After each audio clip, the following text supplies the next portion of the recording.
Cześć! W tym odcinku zabiorę Was na przepiękną trasę turystyczną, której realizacja chodziła mi po głowie od kilku dobrych lat. Celem tej wycieczki było m.in. zdobycie Weternego Wierchu, który jest najwyższym szczytem wschodniej Magóry Spiskiej, a więc słowackiego pasma górskiego położonego pomiędzy Pieninami a Tatrami. Uważam, że jest to obecnie jedno z najbardziej niedocenianych miejsc przez turystów, co jest lekko szokujące z uwagi na m.in. wytyczone w nim przepiękne szlaki turystyczne, z których można podziwiać chociażby takie pasma górskie jak Tatry, Pieniny, Gorce, Beskidy czy Słowacki Raj. W drodze powrotnej zdobędziemy najwyższy szczyt całych Pienin, a mianowicie Wysoką. Zwieńczeniem całej trasy będzie zejście do Jaworek przez zawsze zdumiewający wąwóz Homole. Zapraszam Was serdecznie na film.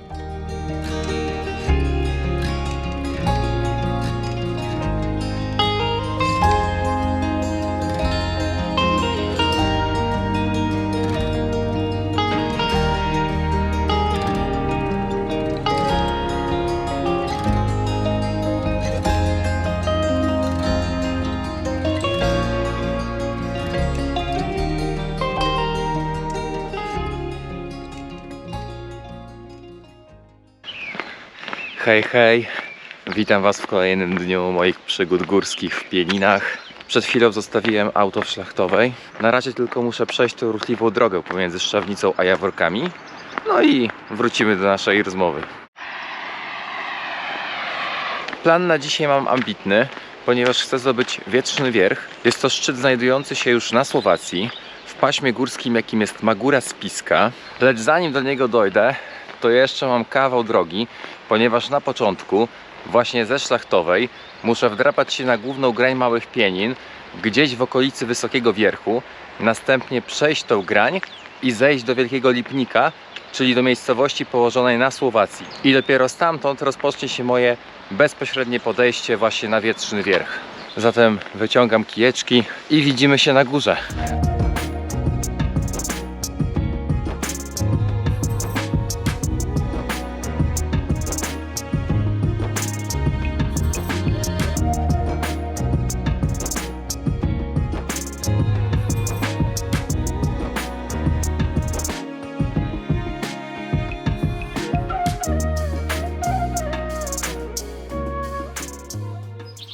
Szlak na chwilę się wypłaszczył, zatem wykorzystuję tę okazję, aby coś nagrać. Nadal podchodzę na główną grań Małych Pienin szlakiem żółtym. Po jej osiągnięciu skręcę w lewo w stronę Wysokiego Wierchu i już nie będę go okrążał szlakiem żółtym, tylko wybiorę taką drogę, która prowadzi do pól uprawnych, do gospodarstw rolnych. Po minięciu Wysokiego Wierchu przejdę granicę polsko-słowacką i dalej szlakiem żółtym będę szedł aż do Leśnickiej Przełęczy.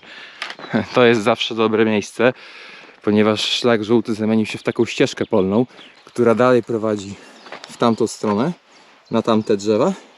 Z kolei szlak odbija tutaj nagle w lewo, na tę polankę. Jedyne co nam o tym mówi, to znak żółty na drzewie. Ale nawet jakbyśmy poszli na wprost, to nic by się nie stało, bo doszlibyśmy do szlaku niebieskiego, który łączy Szafranówkę i Wysoką. I normalnie, tylko że szlakiem niebieskim, wrócilibyśmy do miejsca, gdzie szlak niebieski łączy się z żółtym, czyli z tym, którym idę. Dochodzimy do szlaku niebieskiego, poprowadzonego po głównej grani Małych Pienin, a w tle widać przepięknie Tatry.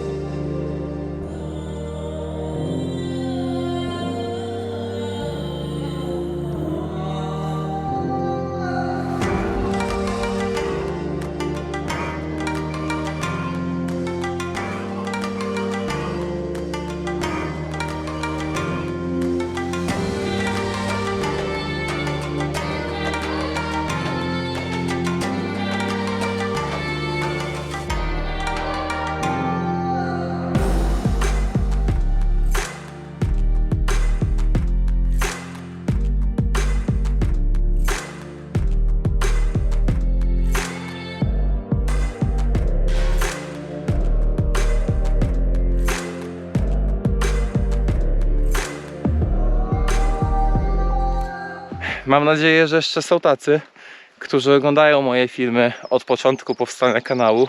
Jeżeli tak, to pewnie zauważyli, że szlak, którym szedłem przez ostatnie jakieś 10-15 minut właśnie pojawił się w moim pierwszym filmie na kanale. I co ciekawe, było to już 8 lat temu. Też kamera, którą nagrywałem, to tak w zasadzie nie była kamera, tylko aparat cyfrowy z funkcją nagrywania Full HD. I to było takie nie wiadomo co. Potem weszły kamery sportowe, a następnie również inni ludzie, turyści, zaczęli nagrywać już profesjonalnym sprzętem, profesjonalnymi kamerami, lustrzankami, ale to się wszystko pozmieniało. No i doszedłem do szlaku żółtego. Ja przyszedłem stąd, z tego lasu. Z kolei szlak żółty prowadzi ze szczytu Wysokiego Wierchu właśnie w stronę Leśnickiej Przełęczy, również często nazywanej, tylko sobie muszę przypomnieć, Przełęczą pod Tokarnią albo Przełęczą Tokarnia. No właśnie nie pamiętam do końca. Z kolei na słowackich drogowskazach jest zawsze napisane Leśnickie Sedlo, czyli Leśnicka Przełęcz. Zostawiam za sobą grań Wysokiego Wierchu, no i rozpoczynam zejście z głównej grani Małych Pienin w kierunku Słowacji. A robię to po odnodze tej grani Małych Pienin, która potocznie nazywana jest granią Płaśni. No i jak oglądaliście moje ostatnie filmy, to po tej grani Płaśni już na tym wyjeździe się przeszedłem. Widzimy tutaj Lubań, a więc Gorce, pieniny właściwe z 3 koronami. Z tyłu, za tamtym wierzchołkiem, widoczna jest też Babia Góra w śniegu. Następnie grań Płaśni, słowackie Tatry Wysokie, no polskich też trochę widać, ale bardzo mało. I na lewo Magóra Spiska wraz z Weternym Wierchem, moim dzisiejszym celem.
Dochodzę już do Leśnickiej Przełęczy. Tutaj nawet nie robię przystanku, tylko od razu szukam czerwonego szlaku i schodzę do miejscowości Wielki Lipnik, który widać w dole.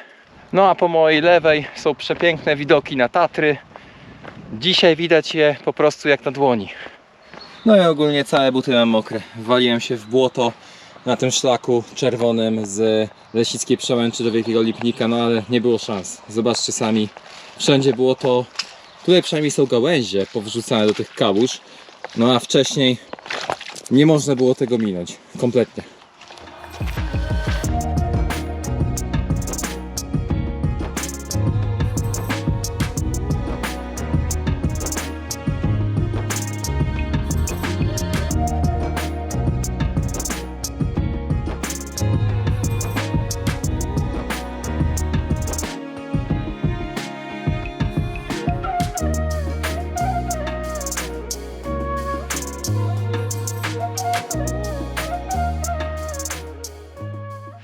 Zostawiam za sobą miejscowość Wielki Lipnik i zaczynam podejście czerwonym szlakiem na Wietrzny Wierch, 1112 metrów nad poziom morza. Jak się obejrzymy, to widzimy drogę, którą pokonałem. Byłem obok Wysokiego Wierchu, czyli tego masywu.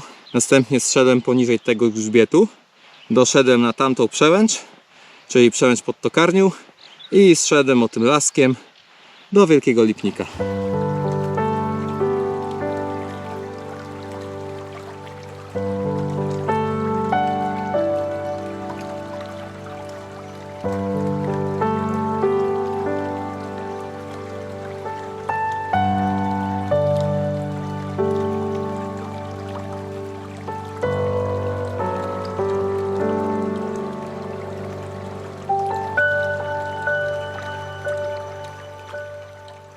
Na wierzchołek Wiecznego Wierchu zostało mi jeszcze około 25 minut drogi i powiem Wam tak szczerze, że chyba najbardziej męczącym etapem tej całej trasy było to podejście początkowe od Wielkiego Lipnika tymi szerokimi polanami.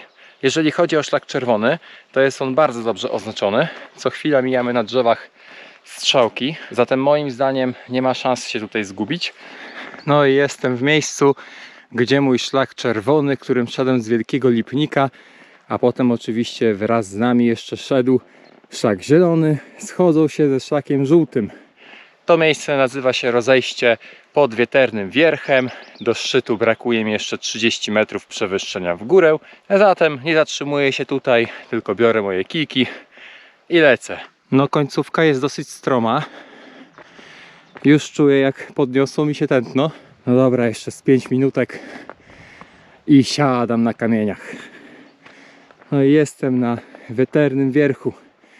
1111 lub tak jak ta poprzednia tablica pokazywała 1112 metrów nad poziomem morza. Niedźwiadek trzymający flagę Słowacji, a z tyłu Tatry. Przepięknie je dzisiaj widać. Zrobię jeszcze krótkie ujęcie z najprzyjemniejszym niedźwiadkiem, którego spotkałem w życiu. Bardzo miły, bardzo sympatyczny, a jaki cieplutki.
Moja przerwa na Wieternym Wierchu dobiega końca. Dopijam jeszcze herbatkę. Fajnie posiedziałem sobie tutaj na tym wierzchołku około 40 minut. W ciszy i w spokoju byłem całkiem sam.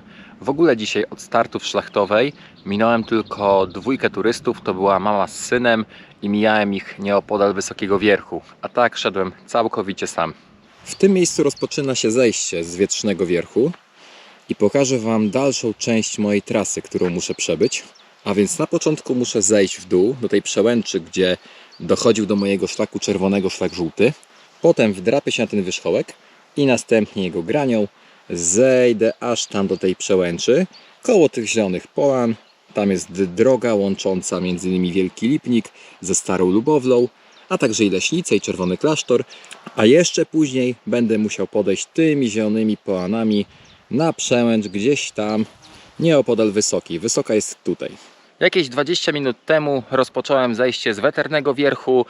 Idę na razie szlakiem czerwonym i żółtym, choć czerwony to szlak pieszy, a żółty to szlak rowerowy. I właśnie doszedłem do takiego szerokiego rozwidlenia, gdzie już opuszcza mnie szlak czerwony, ponieważ skręca w wasze prawo, tak, w wasze prawo, a w moje lewo. Z kolei szlak żółty, czyli ta trasa rowerowa, odbija o tam. Zatem skręcam w lewo i idę dalej.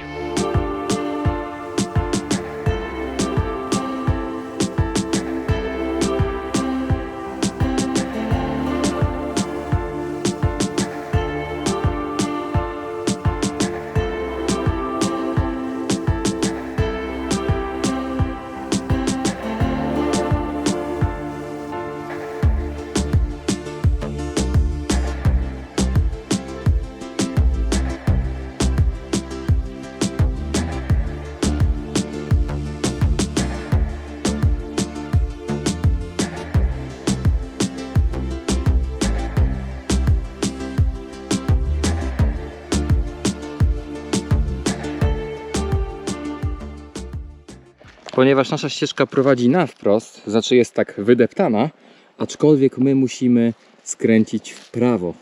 Taką małą, wąską ścieżką, troszeczkę jest na niej błotka, ale to jest właśnie prawidłowy przebieg trasy. Pamiętajcie, pilnujcie szlaków i nie zbaczajcie z nich. I nawet na drzewie jest informacja, że skręcamy w prawo. No dobra, musimy jakoś przejść pod tym. Nie ma innego wyjścia.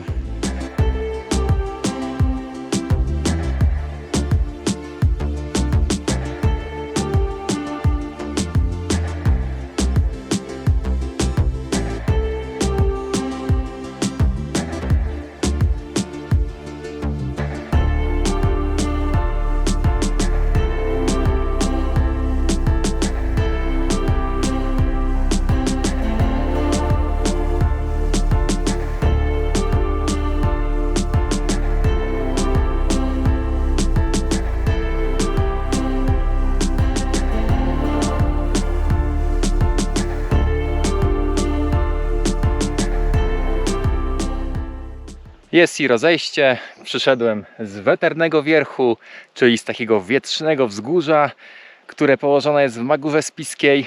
Teraz troszeczkę się obrócimy, gdyż zmieniamy kolor szlaku na zielony i kierujemy się na Stranańskie Sedlo. Drogowskaz pokazuje czas 50 minut. No troszeczkę mokro, ale spokojnie, jest gdzie minąć. No dobra, jednak tak średnio było gdzie, bo niby była trawa, ale noga zapadała się troszeczkę pod ziemię, no a tam było sporo tej wody gruntowej, no i nabrało mi się troszeczkę jej do butów. Chowam się teraz na chwilę do lasu. Tak odbija mój szlak zielony. Nie wiedzie już dalej tymi przepięknymi połankami. No i co lepsze, muszę teraz troszeczkę podejść, gdyż trasa ta wiedzie nieopodal szczytu Chorbulowa.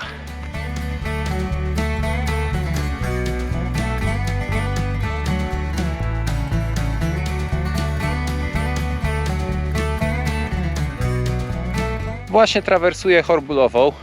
To jest ten niewielki wierzchołek znajdujący się za mną. Mój szlak omija Chorbulową bokiem, zatem ja robię to samo i idę dalej w stronę Stranańskiej Przełęczy.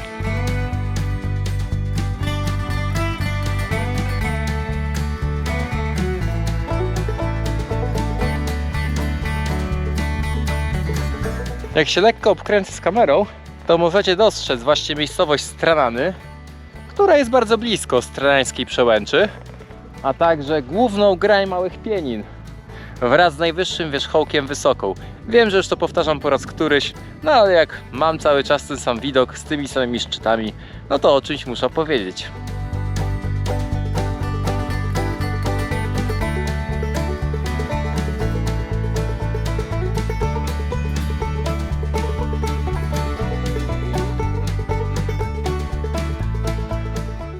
Przed chwileczką osiągnąłem Stranańskie Sedlo, które jest położone na wysokości 730 metrów nad poziom morza.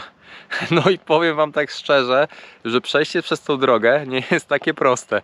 Jest ona naprawdę dosyć często uczęszczana, zapewne dlatego, że łączy ona wiele miejscowości, które są położone u stóp Pienin i Magóry Spiskiej z centralną częścią kraju, chociażby ze Starą Lubowlą czy Popradem.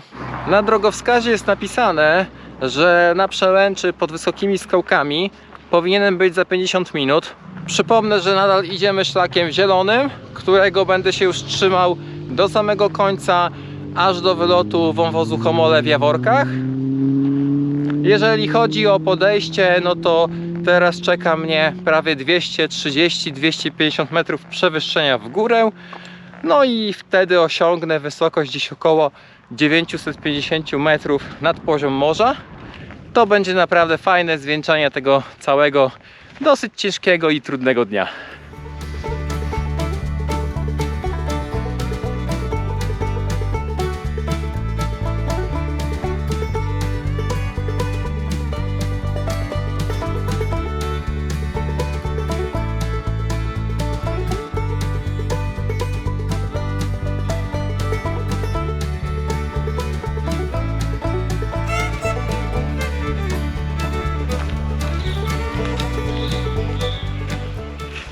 Przede mną ostatnie metry ścieżki wytyczonej po słowackiej części Małych Pienin.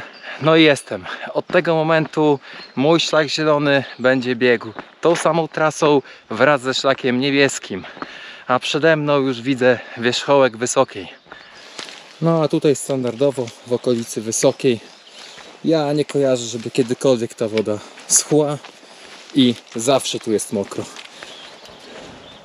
I mamy ten przepiękny widok. Ach, jak dobrze już tutaj być i móc spojrzeć w stronę Wysokiej oraz Beskidu Sądeckiego.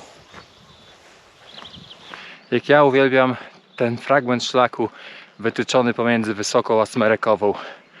Coś niesamowitego. Wąziutka ścieżka, bardzo przyjemna dla stóp. Również nie jest aż taka interwałowa. Biegnie po dosyć płaskim terenie, więc idzie się nią po prostu cudownie. Szczególnie dobrze stąd widać te skały, takie wielkie formacje, które są bardzo podobne do tych, które znajdują się w rezerwacie Biała Woda lub w wąwozie Homole, lecz nie są to te miejsca. Te skały, które widać za mną, znajdują się w rezerwacie Zaskalskie, który jest zamknięty dla turystów.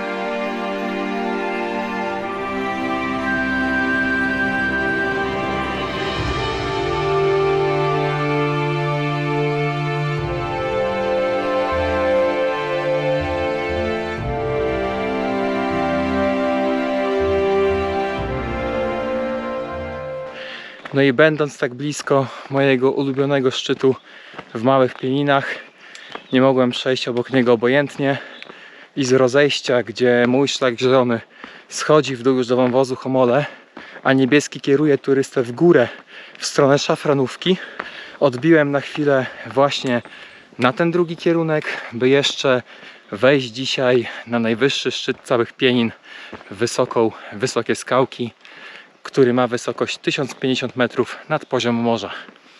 Mam to, wysoka zdobyta po raz 9, 1050 metrów nad poziom morza. To co za mną widać to już okolice Jaworek i rezerwatu Zaskalskie. Jeszcze idę na drugą stronę punktu widokowego, tam jest troszeczkę więcej osób, no i pokażę Tatry.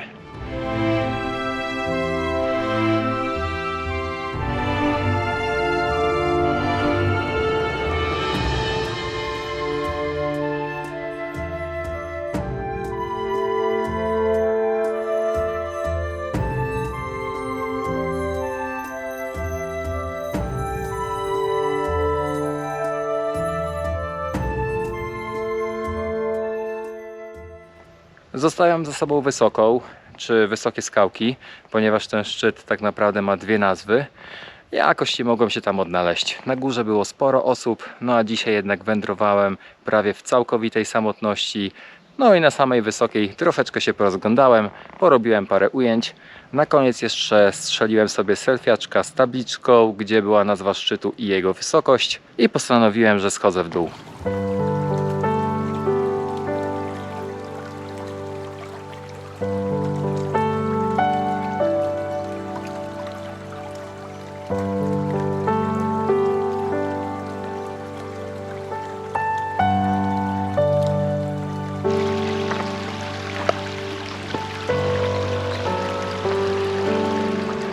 Zrobiłem jeszcze obowiązkowy postój na takiej małej kładeczce, która pozwala na przeprawienie się turystom na drugi brzeg tego małego potoku. Próbuję wytrzymać przynajmniej pół minuty w tej wodzie, no ale jest ciężko.